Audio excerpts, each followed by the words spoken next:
तो हेलो दोस्तों, कैसे हो आप सब? उम्मीद करता हूँ बहुत अच्छे होंगे और अपनी स्टडी को अच्छे से कंटिन्यू कर रहे होंगे। तो आज की लाइव क्लास में हम बात करने वाले हैं इस पूरे महीने के इम्पोर्टेंट घटनाक्रम पर, महत्वपूर्ण समसामयिकी पर, और देखेंगे क्या कुछ इम्पोर्टेंट करंट अफेयर्स है जो इस महीने से हमारे लिए बन सकती है। आज की ये क्लास बहुत इम्पोर्टेंट होने वाली है क्योंकि मैंने सिर्फ और सिर्फ उन इम्पोर्टेंट पॉइंट्स को पिक किया है जो बिल्कुल परीक्षा के लिहाज से इम्पोर्टेंट हैं और आज जिन्हें आप किसी भी तरीके से मिस कर ही नहीं सकते हैं। इसके अतिरिक्त आप जो पढ़ सकते हैं बहुत अच्छी बात है, लेकिन जो मैं आज पढ़ाने वाला हूँ, बताने वाला हूँ आपको, इनमें से कुछ भी आपको मिस नहीं करना है। तो कौन कौन लोग ऑनलाइन आ चुके हैं फटाफट मुझे कमेंट करके बताइए, और कॉपी और पेन को अपने साथ जरूर रख लीजिए ताकि कुछ जो इंपॉर्टेंट फैक्ट्स हैं, वन लाइनर्स हैं, जो मैं चीज़ें बताने वाला हूँ आपको, उनको आप एक समरी में नोट करते चले जाइए। और इस क्लास के बाद में अगर आप उसे एक बार भी उस पेज को आप देख लेंगे तो निश्चित ही आपको बहुत ज़्यादा फायदा मिलेगा करंट अफेयर के सेशन के लिए। तो ऐसे में आप कॉपी और पेन लेकर के बैठिएगा और फटाफट मुझे कमेंट करके बताइए ऑनलाइन कौन कौन आ चुका है। फिर आज की इंपॉर्टेंट क्लास को हम यहाँ से स्टार्ट करते हैं। आज शाम 8 बजे की लाइव क्लास में हम इसी पूरे के पूरे वीडियो से जो इंपॉर्टेंट करंट अफेयर्स क्वेश्चन बनेंगे उनकी शाम को हम प्रैक्टिस करेंगे। तो हु इज ऑनलाइन सभी लोगों का स्वागत है, बहुत बहुत स्वागत है हमारे YouTube channel UPSC prime time पर। और सभी लोगों को good afternoon to all of you. तो अब हम यहाँ से स्टार्ट करेंगे फिर आज के इस लाइव क्लास को। तो फटाफट लाइव क्लास को लाइक कर दीजिए, दोस्तों के साथ शेयर कर दीजिए और बता दीजिए कि लाइव क्लास स्टार्ट हो गई, जहाँ पर हम करंट अफेयर्स की बात कर रहे हैं। तो अंतर्राष्ट्रीय घटनाक्रम को मैंने सबसे पहले लिया है। अंतर्राष्ट्रीय घटनाक्रम पर बात करते हुए फिर मैं आगे बढ़ूंगा और आगे तमाम सारी चीज़ों के बारे में फिर हम बात करेंगे। दोस्तों सबसे पहले बात आई है यहाँ पर भारत ऑस्ट्रेलिया वर्चुअल शिखर सम्मेलन के बारे में। यहाँ से हमें एक ही चीज़ जाननी है, वो है कि ऑस्ट्रेलिया के प्रधानमंत्री जो है वो कौन है? वो है स्कॉट मॉरिसन, ऑस्ट्रेलिया का प्रधानमंत्री। ऑस्ट्रेलिया की कैपिटल क्या है? फटाफट मुझे आप चैट में टाइप करके बताइए ऑस्ट्रेलिया की कैपिटल क्या है और वहाँ पे मुद्रा कौन सी चलती है। ठीक है, तो वहाँ पे करेंसी कौन सी है और वहाँ की कैपिटल क्या है, आप ये बताइए ऑस्ट्रेलिया की। और ऑस्ट्रेलिया के जो प्रधानमंत्री हैं वो स्कॉट मॉरिसन, जिनके साथ में 4 जून 2020 को भारत के प्रधानमंत्री नरेंद्र मोदी जी की एक वर्चुअल शिखर सम्मेलन में बैठक हुई थी। अब बात करते हैं G7 शिखर सम्मेलन के बारे में। तो दोस्तों G7 जो शिखर सम्मेलन है वो स्थगित कर दिया गया है। इस बार जो प्रतिनिधित्व मिलने वाला था वो मिलने वाला था अमेरिका को। तो ऐसे में राष्ट्रपति डोनाल्ड ट्रंप ने जून में जो आयोजित होने वाला G7 शिखर सम्मेलन था इसे सितंबर तक स्थगित करने की घोषणा की हुई है। इसके महत्वपूर्ण तथ्य क्या है वो हमारे लिए जानने हैं, तो हम उसको देखेंगे। अमेरिकी राष्ट्रपति ने G7 को G10 या फिर G11 तक विस्तारित करने की इच्छा व्यक्त की है। दोस्तों G7 G7 देशों का एक समूह है, जिस समूह में कौन कौन से देश हैं अभी मैं आपको इसमें बताऊंगा। और इसको अमेरिकी राष्ट्रपति ने G10 या फिर G11 अर्थात जो कंट्री हैं उनको 10 या फिर 11 तक विस्तार करने की इच्छा व्यक्त की है। उन्होंने विश्व की शीर्ष अर्थव्यवस्था वाले देशों के समूह में भारत और 3 अन्य राष्ट्रों जिसमें रूस, ऑस्ट्रेलिया और दक्षिण कोरिया को शामिल करने की योजना बनाई है। तो भारत के अलावा 3 और देश हैं, कौन कौन? रूस है, ऑस्ट्रेलिया है और दक्षिण कोरिया है, जिनको इसमें शामिल करने की योजना बनाई गई है ताकि विश्व की शीर्ष अर्थव्यवस्थाओं को G7 के अंतर्गत लाया जा सके। अगर हम बात करें वर्तमान में G7 में कौन कौन से सदस्य हैं, तो उसमें सबसे पहले संयुक्त राज्य अमेरिका, फिर Canada, France, Germany, Italy, Japan और यूनाइटेड किंगडम है। इन देशों के प्रमुख अंतर्राष्ट्रीय अर्थव्यवस्था मुद्रों पर हर साल मुद्रा के मुद्दों पर हर साल बैठक की जाती है। तो G7 से आपको क्या याद रखना है? एक तो G7 का जो शिखर सम्मेलन है वो कहाँ पर होने वाला था? अमेरिका में होने वाला था, जिसे वहाँ के राष्ट्रपति कौन है? डोनाल्ड ट्रंप, जिन्होंने इसे स्थगित करने की घोषणा की हुई है। इसके अलावा उन्होंने एक इच्छा व्यक्त की है कि G7 को G10 या फिर G11 के रूप में विस्तार कर दिया जाए। कौन से 4 देश जोड़े जाने की योजना है? जिसमें भारत है, ऑस्ट्रेलिया है, रूस है और इसके अलावा कौन है? दक्षिण कोरिया है। ठीक है, तो ये आपको याद रखना है। इसके अलावा G7 में अभी कौन कौन लोग हैं वो आपको याद रखना है। उसमें हमारा संयुक्त राज्य अमेरिका है, कनाडा है, फ्रांस है, जर्मनी है, इटली है, जापान है और यूनाइटेड किंगडम है। मसलन अगर आप एक कॉमन तरीके से सोचना चाहें तो चीन को छोड़ करके बाकी यूरोपीय देशों में लगभग लगभग सभी यूरोपीय देश ही हैं और चीन उसमें से शामिल नहीं है। बड़ी अर्थव्यवस्थाओं में केवल चीन शामिल नहीं है। तो ये हो गई बात G7 के बारे में। ऑस्ट्रेलिया के राष्ट्रपति स्कॉट मॉरिसन है, पता चली गया आपको। मुद्रा आपको बतानी है और बतानी है कि कैपिटल क्या है वहाँ की। आगे बढ़ते हैं, जीके फैक्ट में देख लेते हैं क्या कुछ इंपॉर्टेंट है। G7 एक अंतर सरकारी संगठन है। इसका गठन कब हुआ था? तो गठन हुआ था 1975 में। कनाडा में 1976 में G7 कनाडा जो है वो कब शामिल हुआ? वो शामिल हुआ 1976 में। और यूरोपीय संघ 1977 से G7 की बैठकों में भाग लेने लगा था। आपको गठन याद रखना है, कब हुआ है? 1975 में हुआ है, आपको बिल्कुल याद रखना है, भूलना नहीं है। 1975 में किसका गठन हुआ है? वो हुआ है हमारा G7 का। तो ये हो गई बात G7 के बारे में।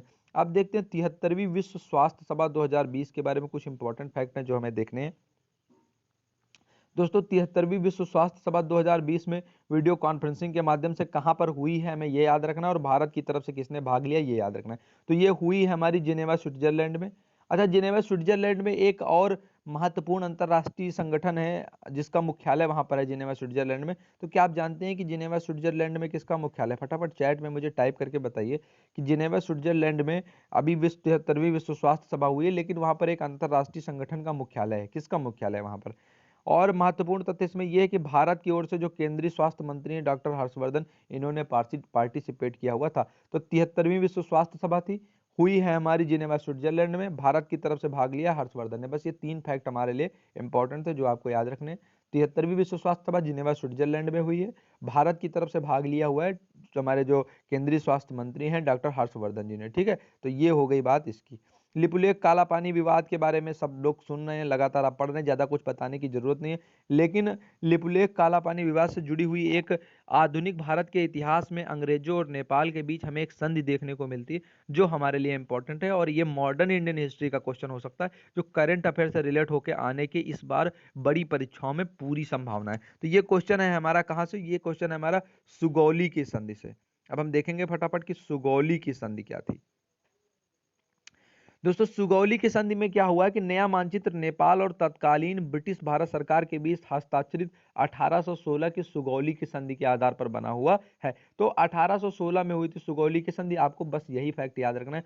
सुगौली की संधि कब हुई थी? 1816 में हुई थी। किसके किसके बीच में हुई थी? तो तत्कालीन ब्रिटिश जो भारत सरकार भारत में सरकार थी उनकी, और इसके अलावा किसके बीच में? नेपाल के बीच में। कब हुई थी? 1816 में सुगौली की संधि। तो आपको बस ये सन याद रखना है 1816। जैसे आपको G7 का स्थापना वर्ष याद रखना है, वैसे ही आपको 1816 भी याद रखना है, क्योंकि सुगौली की संधि हुई थी तत्कालीन भारत सरकार जो अंग्रेजी भारत सरकार थी और नेपाल के बीच में। और बाकी लिपुलेख काला पानी के विवाद के बारे में आप सब चीजें पढ़ते रहिए, जब इसके ऊपर एक स्पेशल वीडियो बना देंगे एग्जाम से पहले।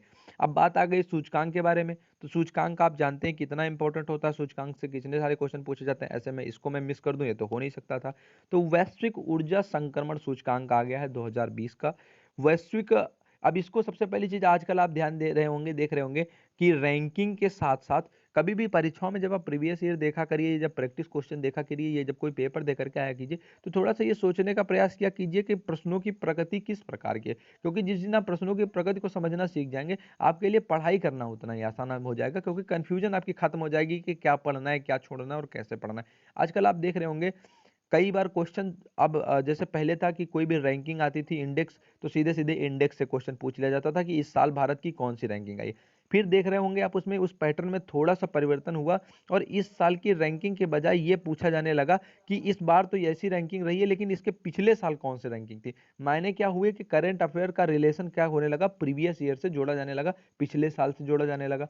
अब इसके साथ साथ आप देख रहे होंगे रैंकिंग के साथ में, पिछले साल की रैंकिंग के साथ में ये प्रश्न बहुत पूछा जाने लगा है कि इस रैंकिंग को जारी कौन करता है। तो जारीकर्ता का नाम याद रखना आपके लिए इंपॉर्टेंट होने लगा है। तो जब कभी भी रैंकिंग के बारे में पढ़िए तो 3 चीज पढ़िए। सबसे ऊपर लिखा कीजिए, पहले जैसे लिख दीजिए, अभी नोट्स अगर आप बना रहे हैं तो सबसे पहले लिखिए वैश्विक ऊर्जा संक्रमण सूचकांक 2020। उसके नीचे सबसे पहली हेडिंग डाला करिए आप जारीकर्ता। उसके बाद मतलब पिछले वर्ष में रैंकिंग क्या थी, इस वर्ष में रैंकिंग क्या थी, और अगर उसके अंदर यह भी है कि रैंकिंग किन आधारों पर दी गई है, तो नीचे लिखिए, ये पॉइंट भी बनाइए कि रैंकिंग निम्न आधारों पर दी जाती है, point number 1, point number 2, point number 3। ऐसे आप नोट्स बनाइए जब कभी भी इंडेक्स का आप नोट्स बना रहे हैं। तो वैश्विक ऊर्जा संक्रमण सूचकांक सबसे पहले ये जारी किया जाता है विश्व आर्थिक मंच के द्वारा। ठीक है, तो जो वर्ल्ड इकोनॉमिक फोरम है इसके द्वारा जारी किया जाता है। जारी किया गया 13 मई 2020 को। और इस वैश्विक ऊर्जा संक्रमण सूचकांक जो है, यानी कि एनर्जी जो ट्रांजिशन इंडेक्स 2020 है, इसमें देशों की रैंकिंग जारी की गई जो हमारे लिए इंपॉर्टेंट है, दुनिया के परिप्रेक्ष्य में भी, भारत के परिप्रेक्ष्य में। तो पहला पॉइंट इंपॉर्टेंट क्या है, कौन जारी करता है वैश्विक ऊर्जा संक्रमण सूचकांक? वो जारी करता है विश्व आर्थिक मंच। अब इस सूचकांक में कितने देशों को शामिल किया गया? तो शामिल किया गया था 115 देशों को। और लगातार तीसरे वर्ष नंबर 1 पर कौन रहा है? तो वो रहा है हमारा स्वीडन। तो वैश्विक ऊर्जा संक्रमण सूचकांक में नंबर 1 पर रहा है स्वीडन, जारी करता है विश्व आर्थिक मंच, और स्वीडन लगातार 3 साल से नंबर 1 इस पर बना हुआ है। दूसरे नंबर पर है स्विट्जरलैंड, और इसके बाद में तीसरे नंबर पर है फिनलैंड। तो स्वीडन, स्विट्जरलैंड और फिनलैंड, SSF आप याद रख सकते हैं, स्वीडन, स्विट्जरलैंड और इसके बाद में फिर फिनलैंड। और स्वीडन को तीसरी बार पहला स्थान यहाँ पर प्राप्त हुआ है, जारी किया गया था विश्व आर्थिक मंच के द्वारा। आप देख लेते हैं भारत की क्या स्थिति है। तो इस सूचकांक में भारत को कौन सा स्थान प्राप्त हुआ, वो प्राप्त हुआ है 74th यानी कि 74वां। तो स्वीडन है नंबर 1 पर, स्विट्जरलैंड है नंबर 2 पर, और उसके बाद में फिनलैंड है नंबर 3 पर। जबकि भारत को कौन सा स्थान प्राप्त हुआ है, वो प्राप्त हुआ है 74वां स्थान। जबकि 19 में भारत का स्थान था 76वां, और 18 में स्थान था 78वां। तो पहले 78 था, फिर 76 पर आए, फिर 74 पर आए। -2 करते चले जाना है। तो आप ऐसे इसको याद रखिए कि जब अगर पिछले साल का पूछा जाए तो -2 कीजिएगा, पिछले साल का पूछा जाए तो -4 कर दीजिएगा। -2 यानी कि पहले था 78 पे, फिर आया 76 पे, फिर आ गया 74 पर। तो भारत इस वर्ष कौन से स्थान पर है, वो है 74th स्थान पर, 74वें स्थान पर है, किसमें, ऊर्जा संक्रमण सूचकांक में। ठीक है। अब अगर भारत के पड़ोसी देशों में बात करें तो श्रीलंका, चीन और बांग्लादेश हैं, जो आप अपनी जानकारी के लिए पढ़ सकते हैं, इंपॉर्टेंट नहीं है। टोटल 115 देशों ने भाग लिया था, ये आपके लिए इंपॉर्टेंट चीज हो सकती है। तो ये हो गई बात वैश्विक ऊर्जा संक्रमण सूचकांक के बारे में। अब देख लेते हैं कुछ और इंपॉर्टेंट चीजें।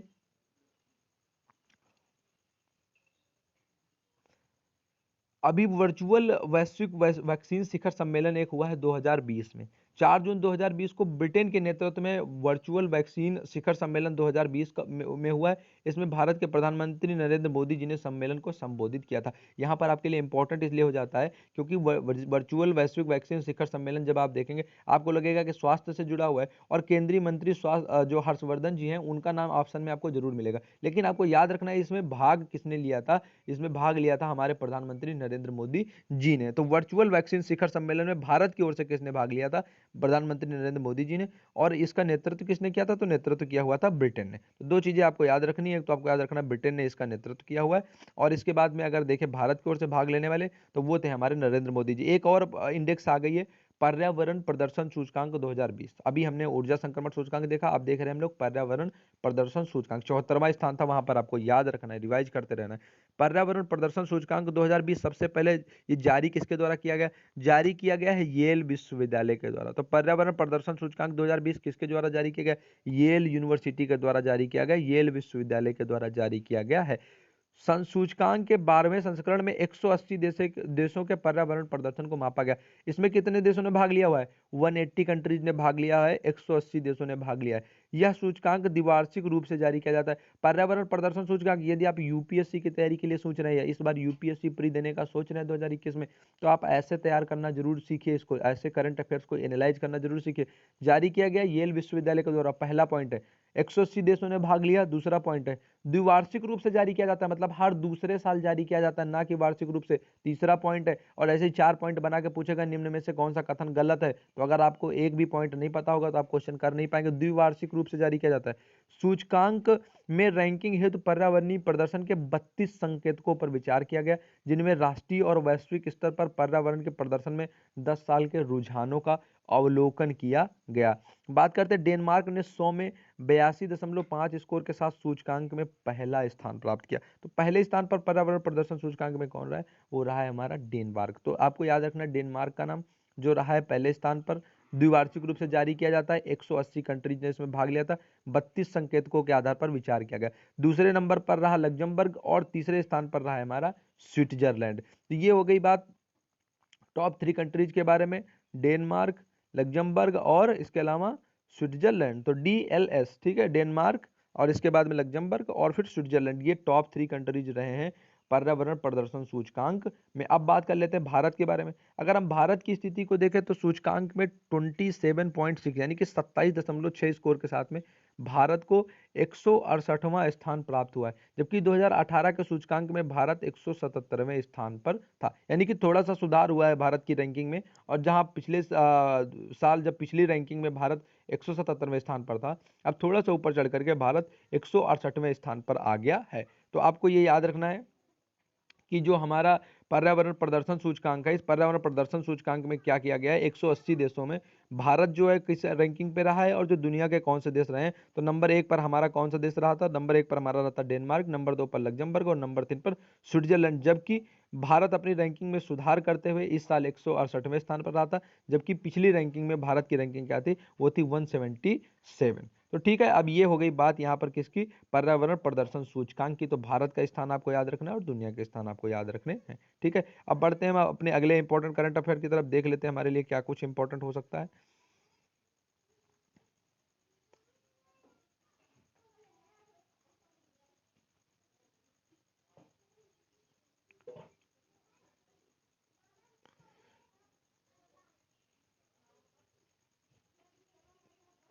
अब हम बात कर लेते हैं यहाँ पर ICGS सचेत के बारे में।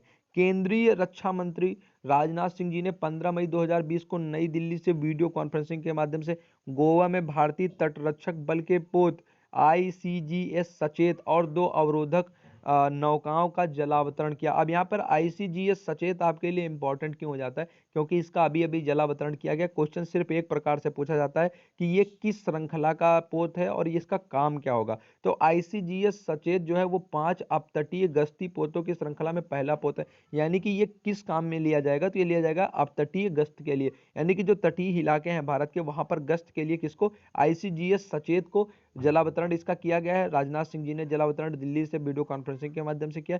ये 5 कुल मिलाकर के अपतटीय पोत होंगे, जिनमें से उस श्रृंखला का ये पहला पोत है। तो ICGS सचेत का नाम आपको याद रखना है, बस यही आपको याद रखना है। किसने इसका जो जलावतरण किया वो किया है हमारे रक्षा मंत्री जी ने।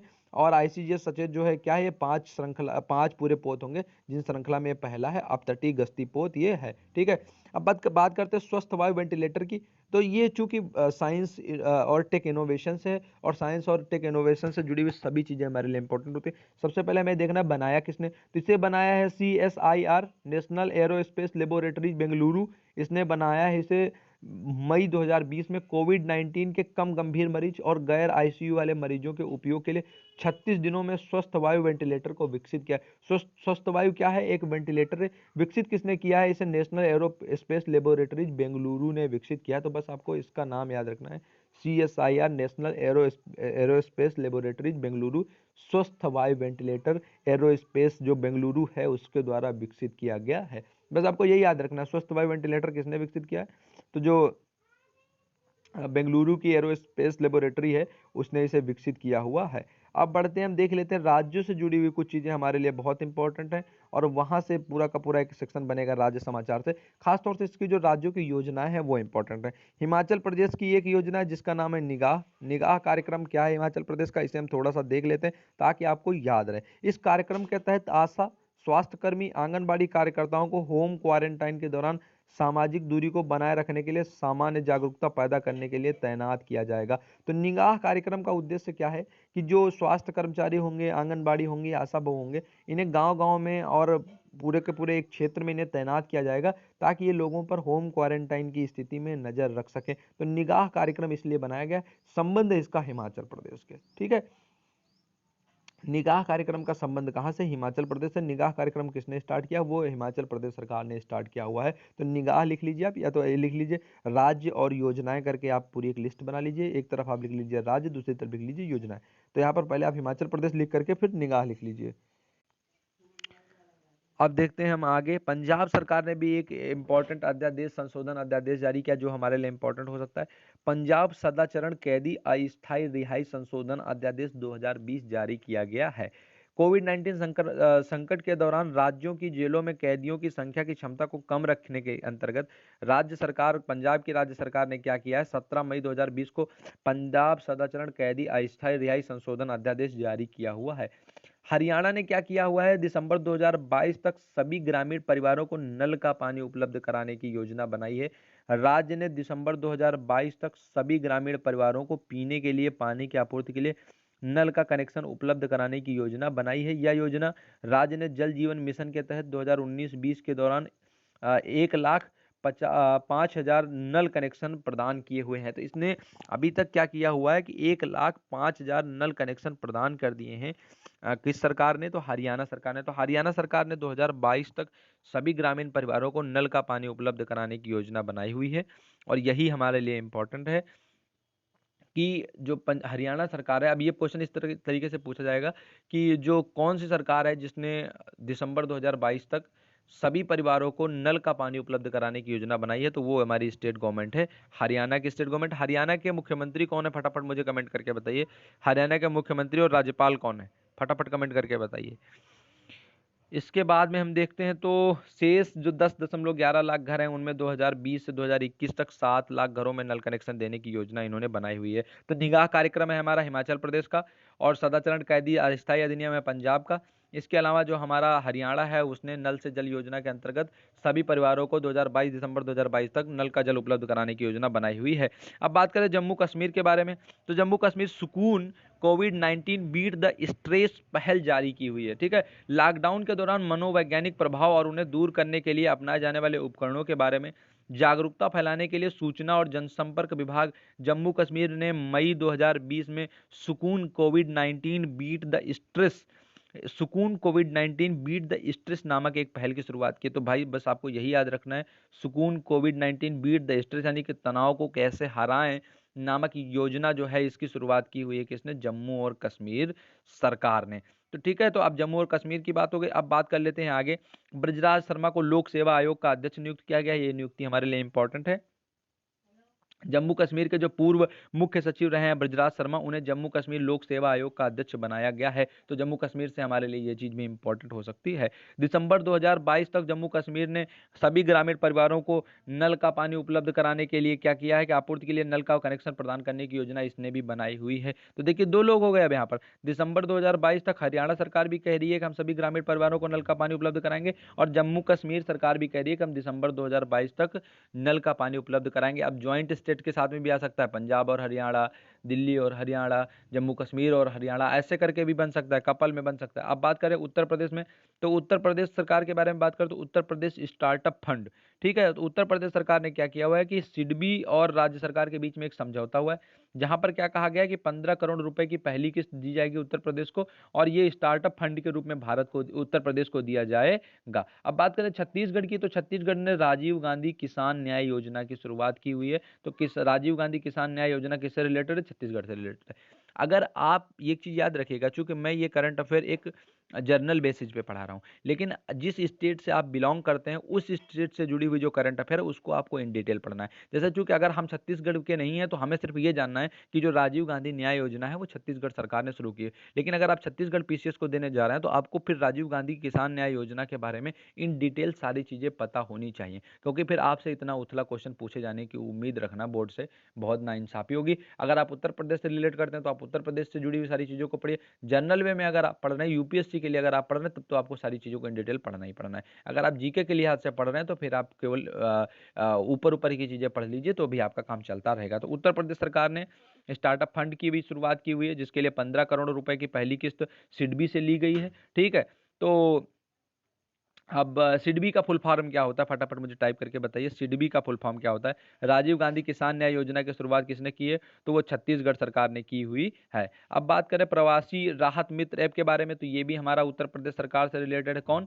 प्रवासी राहत मित्र। इसके अलावा आयुष कवच कोविड ऐप, ये भी हमारा उत्तर प्रदेश सरकार से रिलेटेड है। तो 3 चीजें हमारी इंपॉर्टेंट हो गई क्या, पहले तो हमारा एक हो गया यहाँ पर स्टार्टअप फंड, फिर प्रवासी राहत मित्र ऐप, और इसके अलावा आयुष कवच कोविड ऐप। आप ये उत्तर प्रदेश लिख करके फिर ये तीनों चीजें उसमें लिख लीजिए।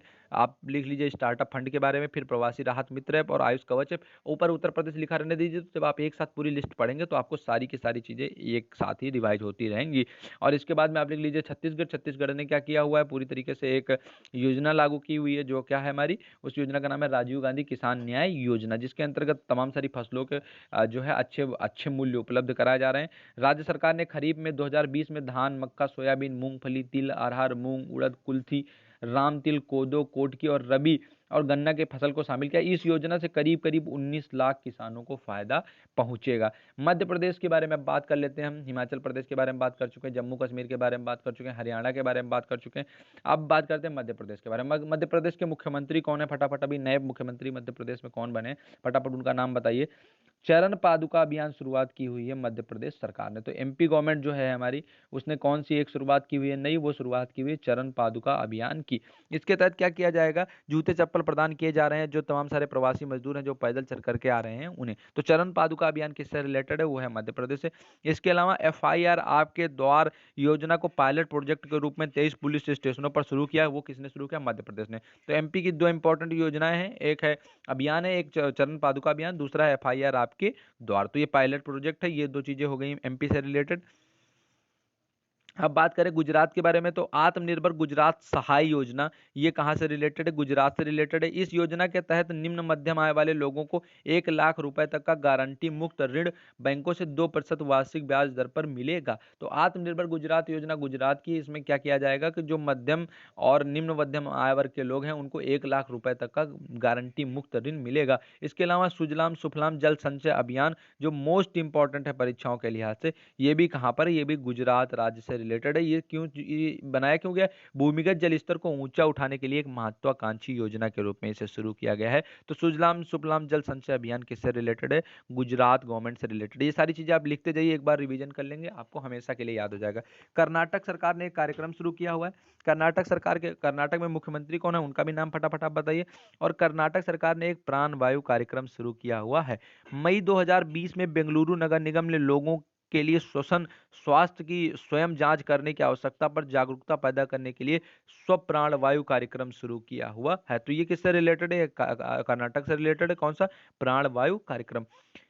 ग्रैंड केयर कार्यक्रम किसने शुरू किया हुआ है? तो ग्रैंड केयर कार्यक्रम शुरू किया हुआ है हमारा केरल ने। मई 2020 में कोविड-19 निवारक उपाय के तहत पूरे राज्य में बुजुर्गों की सुरक्षा का संदेश फैलाने के लिए नया मिशन ग्रैंड केयर स्टार्ट किया गया है। ठीक है। कुटुंब श्री मिशन ने बड़े पैमाने पर जागरूकता कार्यक्रम ग्रैंड केयर को शुरू किया, जो राज्यों में बुजुर्ग और विदेश और अन्य स्थानों से आने वाले लोगों की सुरक्षा की देखभाल को प्राथमिकता दे रहे हैं। तो केरल सरकार ने एक मिशन ग्रैंड केयर शुरू किया हुआ है, जहां पर जो बुजुर्ग लोग होंगे और विदेश से आए हुए लोग होंगे और महिलाएं होंगी, उनकी सुरक्षा और तमाम सारी चीज़ों में जागरूकता को बढ़ाने के लिए ग्रैंड केयर कार्यक्रम किसके द्वारा शुरू किया गया? केरल सरकार के द्वारा शुरू किया गया है। बात करें ओडिशा के बारे में, तो ओडिशा सरकार ने एक हेल्पलाइन शुरू की हुई है, जो उसका नाम है हेल्पलाइन भरोसा। अच्छा, ओडिशा में तमाम सारे नेशनल पार्क हैं, और उन नेशनल पार्क में अगर आप एक दो के भी नाम बता पाए तो फटाफट मुझे बताइए। वहां पर एक कछुआ भी है जो उनके तटों पर प्रजनन करने के लिए आता है, जिसके बारे में हम बहुत सुनते रहते हैं। तो उड़ीसा के प्रसिद्ध जो नेशनल पार्क है वहां पे, उसका नाम बताइए। उड़ीसा में कौन सा नेशनल पार्क है? तो उड़ीसा जो है वो वहाँ उसने एक हेल्पलाइन शुरू की हुई है, भरोसा। मानव संसाधन विकास मंत्री हमारे हैं, जो केंद्रीय मंत्री हैं वो है हमारे रमेश पोखरियाल निशंक साहब। इन्होंने केंद्रीय विश्वविद्यालय उड़ीसा के उन छात्रों को परामर्श के लिए 11 मई 2020 को एक हेल्पलाइन भरोसा का शुभारंभ किया, जो कोरोना वायरस के कारण मानसिक तनाव का सामना कर रहे हैं। तो ओडिशा सरकार ने एक कार्यक्रम शुरू किया हुआ है, हेल्पलाइन भरोसा। और ये शुरू किसने किया? तो ये जो मानव संसाधन विकास मंत्री हैं रमेश पोखरियाल निशंक साहब, इन्होंने शुरू किया है। धनवंतरी योजना हमारे लिए इंपॉर्टेंट हो सकती है। किससे रिलेटेड है? असम से रिलेटेड। बस आपको इतना याद रखना है। धनवंतरी योजना किससे रिलेटेड है? तो वो है असम से रिलेटेड। ठीक है। आसाम जो है हमारा पूर्वोत्तर का एक राज्य है। आसाम के डिगबोई में पेट्रोलियम का काफ़ी सारा उत्पादन किया जाता है, और वहाँ पर अभी एक कुआं है जहाँ पर हाल ही में भी तेल के कुएं में आग भी लग गई थी, जिसके कारण बाद में ये चर्चा में आ गया था। तो आसाम में ने जो एक योजना स्टार्ट की हुई चला रहा है 24 अप्रैल 2020 से, उसका नाम है धनवंतरी योजना। इसके तहत क्या किया जाएगा? मरीज को स्थायी रूप से अनुपलब्ध दवाएं घर पर उपलब्ध कराई जाएंगी। तो ये हो गई बात मिशन धनवंतरी के बारे में, जो किसने शुरू की हुई है? असम सरकार ने शुरू की हुई ही है। तो इसके नोट्स आप जरूर बना लीजिएगा। स्टेट गवर्नमेंट्स की योजनाओं से क्वेश्चन निश्चित तौर से परीक्षाओं में पूछा जाएगा। अब बढ़ते हैं आगे, देख लेते हैं कुछ इंपॉर्टेंट चीजें और जो हमें देखने को मिल सकती हैं यहाँ पर। इसके बाद में हम कुछ इंपॉर्टेंट पुस्तकों के बारे में और इंपॉर्टेंट दिवस के बारे में देखेंगे, जो करंट अफेयर से हमारे कई लिहाज से हमारे लिए इंपॉर्टेंट हो सकता है। ठीक है। सार संक्षेप में हम कुछ इंपॉर्टेंट व्यक्तित्व हैं जिनके बारे में देख लेंगे। सबसे पहले बात आई है इजरायली प्रधानमंत्री बेंजामिन नेतन्याहू के बारे में, जिन्होंने 5वीं बार इजराइल के प्रधानमंत्री के रूप में शपथ ली हुई है। सबको याद है, ज्यादा कुछ चर्चा करने की जरूरत नहीं है। रविन्द्रनाथ टैगोर और राजा रवि वर्मा हमारे लिए इंपॉर्टेंट हैं, जिनके बारे में हम पढ़ेंगे। तो भारत में राष्ट्रीय आधुनिक कला संग्रहालय 7 मई 2020 को गुरुदेव रविंद्रनाथ टैगोर की 159वीं जयंती के उपलक्ष्य में Gurudev journey of the maestro through his visual vocabulary नामक एक शीर्षक के तहत वर्चुअल टूर का आयोजन किया हुआ है। तो रविन्द्रनाथ टैगोर जी की 159वीं जयंती मनाई गई है, जो आपको सबसे पहले याद रखना है। और इसके उपलक्ष्य में जो राष्ट्रीय आधुनिक कला संग्रहालय है, इसने एक वर्चुअल जर्नी जर्नी स्टार्ट की है, जिसका नाम है Gurudev journey of maestro through his visual vocabulary नाम से एक जर्नी स्टार्ट की हुई है। किसने? राष्ट्रीय आधुनिक कला संग्रहालय ने। लेकिन आपके लिए इंपॉर्टेंट सबसे ज्यादा फैक्ट ये है कि 159वीं जयंती मनाई गई है रविन्द्रनाथ टैगोर जी की। 1861 में रविन्द्रनाथ जी का जन्म हुआ था। इन्हें गुरुदेव के नाम से जाना जाता है। मुख्य रूप से लेखक, कवि, नाटककार, दार्शनिक, संगीतकार, कोरियोग्राफर और भारतीय चित्रकार के रूप में जाना जाता है। उन्होंने शैक्षणिक संस्थान विश्व भारती की स्थापना की थी। तो विश्व भारती की स्थापना रविन्द्रनाथ जी ने की थी। जन्मे थे 1861 में और 159वीं जयंती अभी उनकी मनाई गई है। तो रविन्द्रनाथ जी इसलिए हमारे लिए इंपॉर्टेंट हो जाते हैं। वह वर्ष 1913 में अपने उपन्यास गीतांजलि के लिए साहित्य में नोबेल पुरस्कार पाने वाले पहले भारतीय व्यक्ति बने थे। तो इन्हें नोबेल पुरस्कार कब मिला था? तो इन्हें नोबेल पुरस्कार मिला था 1913 में। फिर 1914 से 1918 में हमें पहला विश्व युद्ध देखने को मिलता है। तो इसलिए गुरुदेव जी को आपको याद रखना है और उनकी 159वीं भी जयंती मनाई गई है। और इसके अतिरिक्त तो उन्होंने विश्व भारती जो एक पूरी शैक्षणिक संस्था है उसकी एक स्थापना की हुई है। और जो आधुनिक कला संग्रहालय हमारा है उसने अभी अभी क्या स्टार्ट किया? तो गुरुदेव journey of maestro through his visual vocabulary नाम से एक वर्चुअल टूर का आयोजन किया हुआ है। दिया मिर्जा हमारे लिए इंपॉर्टेंट है। दिया मिर्जा हमारे लिए इसलिए इंपॉर्टेंट है क्योंकि मई 2020 में बॉलीवुड अभिनेत्री और पर्यावरण कार्यकर्ता दिया मिर्जा को संयुक्त राष्ट्र पर्यावरण कार्यक्रम यूएनईपी यानी कि यूनियन सॉरी इसका मतलब है कि यूनाइटेड नेशनल एनवायरनमेंट प्रोग्राम, ठीक है। तो जो ये हमारा पूरा का पूरा कार्यक्रम है यूनाइटेड नेशनल एनवायरनमेंट प्रोग्राम, संयुक्त राष्ट्र पर्यावरण कार्यक्रम, इसके अंतर्गत क्या किया गया है? इन्हें सद्भावना राजदूत के कार्यकाल को बढ़ा दिया गया है 2022 के अंत तक। इन्हें 2017 में यूएनईपी यानी कि यूनाइटेड नेशनल एनवायरनमेंट प्रोग्राम का राष्ट्रीय सद्भावना दूत नियुक्त किया गया था। भारतीय अभिनेत्री दिया मिर्जा और अली बाबा के प्रमुख जैक मा उन 17 वैश्विक हस्तियों में शामिल हैं जिन्हें मई 2020 में संयुक्त राष्ट्र महासचिव एंटोनियो गुतेरेस ने महत्वाकांक्षी सतत विकास लक्ष्यों यानी कि एसडीजी के लिए कार्रवाई और वैश्विक राजनीतिक इच्छा शक्ति को मजबूत बनाने के लिए नया पैरोकार नियुक्त किया हुआ है। तो दिया मिर्जा का कार्यकाल बढ़ा दिया गया है। बाकी काफी पहले 2017 से बनी हुई है, तो आपको सभी को याद ही है। अब बात करते हैं जामिनी राय के बारे में। तो राष्ट्रीय आधुनिक कला संग्रहालय ने वर्चुअल टूर के माध्यम से पथ प्रदर्शक कलाकार जामिनी राय को उनकी 133वीं जयंती पर श्रद्धांजलि अर्पित की हुई है। इनका जन्म 11 अप्रैल 1887 को हुआ था। तो रविन्द्रनाथ जी और जामिनी राय दोनों लोगों को साथ साथ लिख लीजिए। और आधुनिक कला संग्रहालय ने दोनों लोगों के लिए वर्चुअल टूर का आयोजन किया है। इनकी 159वीं जयंती थी, जबकि जामिनी राय जी की 133वीं जयंती थी। तो इन दोनों लोगों का आपको नाम याद रखना है। अब बात करें राजा रवि वर्मा को, तो तीसरे व्यक्ति हैं और आधुनिक कला संग्रहालय से भी रिलेटेड है। तो 3 लोग हो गए अब हमारे, राजा रवि वर्मा हो गए, जामिनी राय हो गए और रविन्द्रनाथ जी हो गए। और 29 अप्रैल 2020 को इनको भी उन्होंने 172वीं जयंती पर एक वर्चुअल टूर के माध्यम से श्रद्धांजलि दी हुई है। तो 172वीं जयंती इनकी रही है राजा रवि वर्मा जी की। इसके अलावा अगर हम बात करें तो 133वीं जयंती जामिनी राय जी की और 159वीं जयंती रविन्द्रनाथ टैगोर जी की रही है। तीनों लोगों को आधुनिक राष्ट्रीय कला संग्रहालय जो है उसने क्या किया हुआ है? एक वर्चुअल टूर के माध्यम से श्रद्धांजलि दी हुई है। राजा रवि वर्मा जी का जन्म 1848 में केरल में हुआ था और काफी हद तक यूरोपीय शैली के एक स्वप्रशिक्षित चित्रकारी। तो अब हम देख लेते हैं कुछ इंपॉर्टेंट नियुक्तियों के बारे में। कुछ इंपॉर्टेंट नियुक्तियां हुई हैं जो हमारे लिए परीक्षा के लिहाज से इंपॉर्टेंट हो सकती हैं। सबसे पहले बात आई है आभास झा की। भारतीय मूल के अर्थशास्त्री हैं आभास झा जी, जिन्हें विश्व बैंक द्वारा मई 2020 में दक्षिण एशिया में जलवायु परिवर्तन व आपदा प्रबंधन पर कार्यविधि प्रबंधक के रूप में नियुक्त किया गया है। तो आभास झा जी किसके लिए नियुक्त किए गए हैं? वर्ल्ड बैंक के द्वारा इनकी नियुक्ति की गई है। और की क्यों गई है? जलवायु परिवर्तन और आपदा प्रबंधन कार्यविधि प्रबंधक के रूप में इन्हें नियुक्त किया गया है। तो आभास झा को आपको इसलिए याद रखना है। इसके अलावा हम बात करें मार्कोस ट्राइजो के बारे में, तो मार्कोस ट्राइजो ब्राजील के हैं और इन्हें भारत के केवी कामत की जगह न्यू डेवलपमेंट बैंक यानी कि एनडीबी का नया अध्यक्ष नियुक्त किया गया। तो जो मार्कोस ट्राइजो हैं ये एनडीबी के नए अध्यक्ष बने हैं और इंपॉर्टेंट इसलिए हो गए क्योंकि इसके पहले भारत के केवी कामत जो थे वो न्यू डेवलपमेंट बैंक के अध्यक्ष हुआ करते थे। तो अब न्यू डेवलपमेंट बैंक के अध्यक्ष कौन हो गए? वो हो गए मार्कोस टाइजो। आगे बढ़ करके देखें मनोज आहूजा जी, और इन्हें क्या किया गया है, केंद्रीय माध्यमिक शिक्षा बोर्ड यानी कि सीबीएसई का नया अध्यक्ष बनाया गया। तो सीबीएसई का नया अध्यक्ष कौन बने हैं, वो बने हैं मनोज आहूजा जी, और ये अनीता करवाल जी का स्थान अब लेंगे। तो मनोज आहूजा जी हो गए हैं सीबीएसई के नए अध्यक्ष। मनोज आहूजा नाम आपको याद रखना है। तरुण बजाज जी को मई 2020 में केंद्र सरकार ने आर्थिक मामलों के सचिव हैं तरुण बजाज, इनको भारतीय रिजर्व बैंक के केंद्रीय बोर्ड में निदेशक के रूप में नियुक्त किया गया है। तो तरुण बजाज जी अब क्या हो गए हैं, केंद्रीय बोर्ड में निदेशक हो गए हैं भारतीय रिजर्व बैंक के। अरविंद कुमार शर्मा जी को सूक्ष्म लघु और मध्यम उद्यम मंत्रालय के सचिव का पदभार दिया गया है। किसको, अरविंद कुमार शर्मा जी को।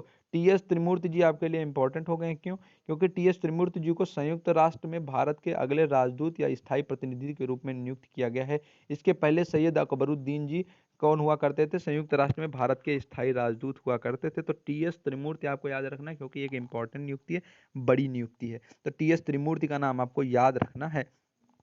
एक्सिस बैंक की पूर्व सीईओ शिखा शर्मा जी, दिग्गज प्रौद्योगिकी कंपनी गूगल की डिजिटल भुगतान शाखा गूगल पे इंडिया की नई सलाहकार बनाई गई हैं। कौन, शिखा शर्मा जी। किसकी, गूगल पे इंडिया की नई सलाहकार नियुक्त की गई है शिखा शर्मा जी। इसके पहले ये एक्सिस बैंक की पूर्व सीईओ भी रही हैं, इसलिए इनकी नियुक्ति भी हमारे लिए इंपॉर्टेंट हो जाती है।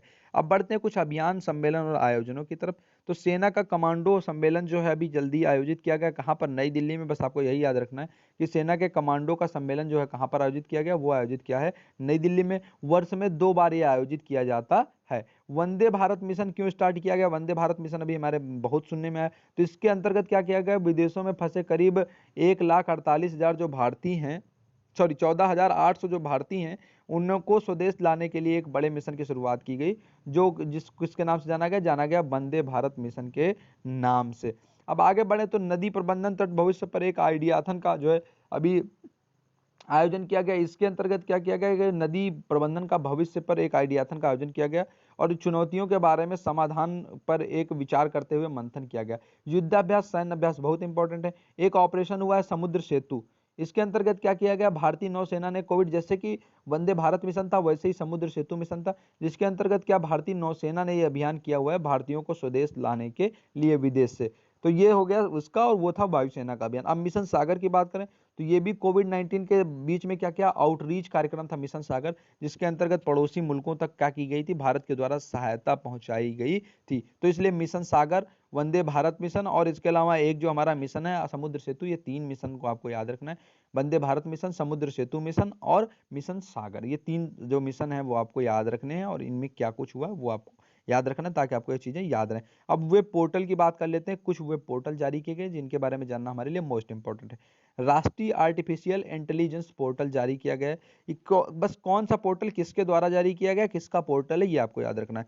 तो भारत के राष्ट्रीय artificial intelligence AI portal www.ai.gov का शुभारंभ किया गया, और इसका शुभारंभ जो है वो किसने किया है, आईटी मंत्री रविशंकर प्रसाद जी ने किया हुआ है। तो राष्ट्रीय आर्टिफिशियल इंटेलिजेंस पोर्टल किसके द्वारा जारी किया गया, रविशंकर प्रसाद जी के द्वारा जारी किया गया। राष्ट्रीय प्रवासी सूचना प्रणाली, ठीक है, राष्ट्रीय जो प्रवासी सूचना प्रणाली है, इसके बारे में एक पोर्टल जारी किया गया है, और इस पोर्टल के अंतर्गत क्या किया जाएगा कि ये जो लोग हैं, प्रवासी कामगार हैं, उनके मूल स्थान यात्रा को सुचारू बनाने के लिए अंतर्राज्यीय संचार समन्वय स्थापित करेगा। चैंपियंस पोर्टल किसने स्टार्ट किया हुआ है, तो ये स्टार्ट किया हुआ है प्रधानमंत्री नरेंद्र मोदी जी ने। चैंपियंस पोर्टल किसने स्टार्ट किया, नरेंद्र मोदी जी ने स्टार्ट किया हुआ है, हमारे प्रधानमंत्री जी ने स्टार्ट किया हुआ है। आयुष संजीवनी ऐप, भारतीय जो केंद्रीय स्वास्थ्य एवं परिवार कल्याण मंत्री हैं डॉक्टर हर्षवर्धन जी, इन्होंने आयुष संजीवनी ऐप को जारी किया हुआ है। इसके अलावा बात करें गरुण पोर्टल, तो जो नागरिक उड्डयन मंत्रालय और नागर विमानन महानिदेशालय है, उसने गरुण पोर्टल को लॉन्च किया हुआ है। किसान सभा ऐप, देश के दूर दराज इलाकों में आपूर्ति श्रृंखला माल परिवहन के लिए किसान सभा ऐप को जारी किया गया है। और भारतीय कृषि अनुसंधान परिषद के प्रबंध निदेशक कौन है, डॉक्टर त्रिलोचन महापात्रा, इन्होंने इसे जारी किया हुआ है। किसान सभा ऐप किसके द्वारा जारी किया गया है, त्रिलोचन महापात्रा जी के द्वारा जारी किया गया है, जो भारतीय कृषि अनुसंधान परिषद के कौन है, तो ये निदेशक, प्रबंध निदेशक हैं। अब चर्चित दिवस की कुछ बात कर लेते हैं। 1 मई को मनाया गया अंतर्राष्ट्रीय श्रमिक दिवस। इसके बाद में फिर 3 मई को विश्व प्रेस स्वतंत्रता दिवस मनाया गया। इसका 2020 का विषय था बिना भय या पक्षपात के पत्रकारिता, यानी कि journalism without fear and favour. तो 1 मई को मनाया गया अंतर्राष्ट्रीय श्रमिक दिवस। शुरुआत हुई थी 1886 में, और पहली बार 1 मई 1923 को मद्रास में मनाया गया था भारत में। 3 मई को मनाया गया विश्व स्वतंत्रता दिवस, सॉरी विश्व प्रेस स्वतंत्रता दिवस। 5 मई को मनाया गया विश्व अस्थमा दिवस और इसकी थीम थी इस साल की इनफ अस्थमा डेथ्स, यानी कि अब अस्थमा में मृत्यु बहुत हुई। 7 मई को विश्व एथलेटिक्स दिवस मनाया गया। फिर 7 मई को ही वैसाख दिवस भी मनाया गया। 8 मई को अंतर्राष्ट्रीय थैलेसीमिया दिवस मनाया गया। 8 मई को विश्व रेड क्रॉस दिवस भी मनाया गया। इसकी थीम थी कोविड-19 महामारी के दौरान कार्य में कर रहे सभी कर्मचारियों के लिए ताली बजाकर हौसला बढ़ाना। 8 मई को विश्व रेड क्रॉस दिवस मनाया गया। 9 मई को विश्व प्रवासी दिवस मनाया गया। आपको याद रखना है, इंपॉर्टेंट है, पूछा भी जा चुका है। बर्ड्स कनेक्ट आवर वर्ल्ड, ये थी इस साल की थीम विश्व प्रवासी पक्षी दिवस की। 9 मई को विश्व प्रवासी पक्षी दिवस मनाया गया और बर्ड कनेक्ट्स आवर वर्ल्ड ये इस साल की थीम रही।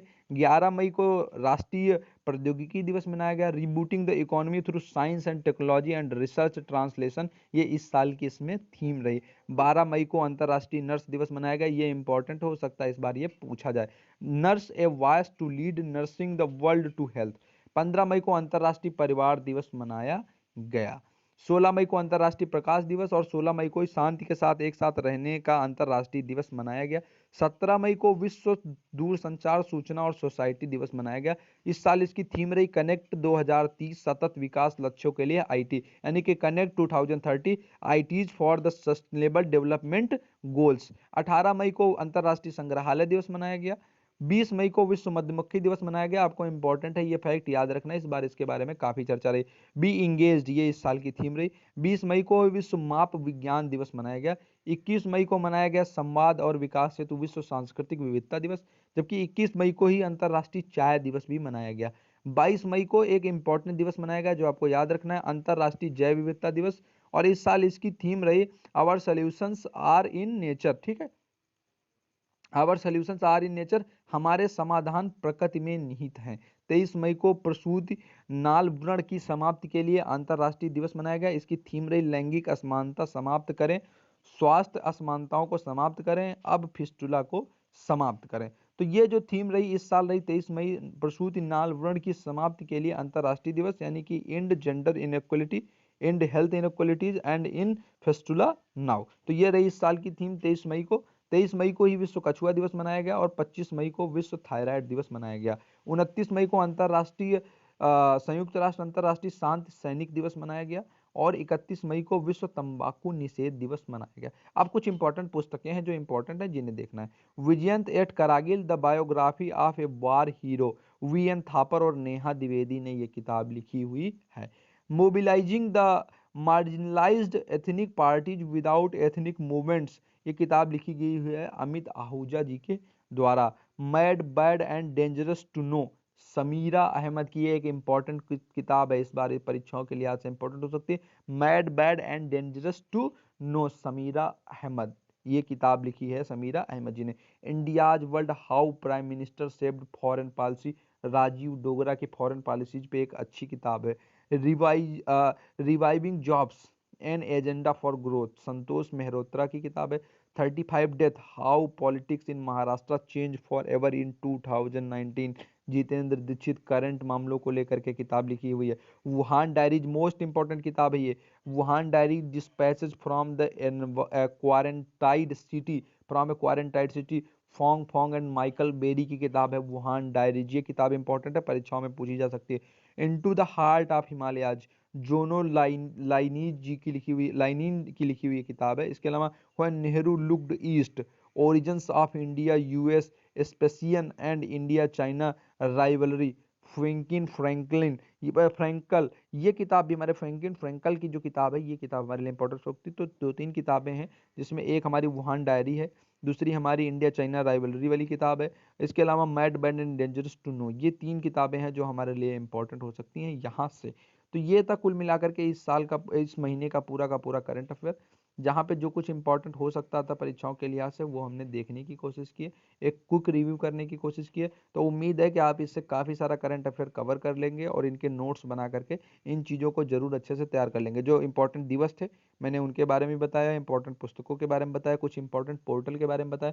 तो पोर्टल किसका है और किसने जारी किया है ये चीज़ आपको याद रखनी है। इसके अलावा कुछ संधियों के बारे में, अंतर्राष्ट्रीय घटनाओं और राज्यों की जो कुछ योजनाएं हैं उनके बारे में हमने बात की है, वो आपको याद रखनी है, आपके लिए इंपॉर्टेंट हो सकती हैं। इसके अलावा कुछ नई नियुक्तियां हैं जो मैंने बताई हुई हैं, वो नई नियुक्तियां आपको याद रखनी है, उनसे जुड़े हुए क्वेश्चंस को आपको लगातार जो है अभ्यास करते रहना है और उन्हें देखते रहना है क्या कुछ है वहाँ पर। और इसके अलावा अगर हम देखें तो जो राज्य से जुड़े हुए चीज़ें थी वो उनको खास तौर से आपको जरूर याद रखना, राज्य से जुड़ी हुई योजनाओं को आपको याद रखना हुआ है। कुछ इंपॉर्टेंट व्यक्ति रहे हैं जिनके बारे में अभी हमने देखा है, और वो चर्चित व्यक्तित्व के बारे में जैसे आपका रवि वर्मा जी हो गए, रविन्द्रनाथ टैगोर जी हो गए, जमीन राय जी हो गए, दिया मिर्जा जी हो गए, इनके बारे में आपको जो चीज़ें इनके बारे में की गई हैं और इनके जो जयंती मनाई गई हैं उनके बारे में आपको याद रखना है। तो ये था करंट अफेयर का एक सेशन जिसमें हमने काफ़ी कुछ बात की हुई है। तो इस पूरी लाइव क्लास से आप तैयार कर लीजिए, इसको एक रिपीट मोड में फिर से देख लीजिएगा, और आज शाम इससे जुड़े हुए प्रश्नों का ही हम अभ्यास करने वाले हैं लाइव क्लास में 8 बजे। तो उस लाइव क्लास के लिए आप तैयार रहिएगा। थैंक यू सो मच आज की लाइव क्लास से जुड़ने के लिए। Thank you.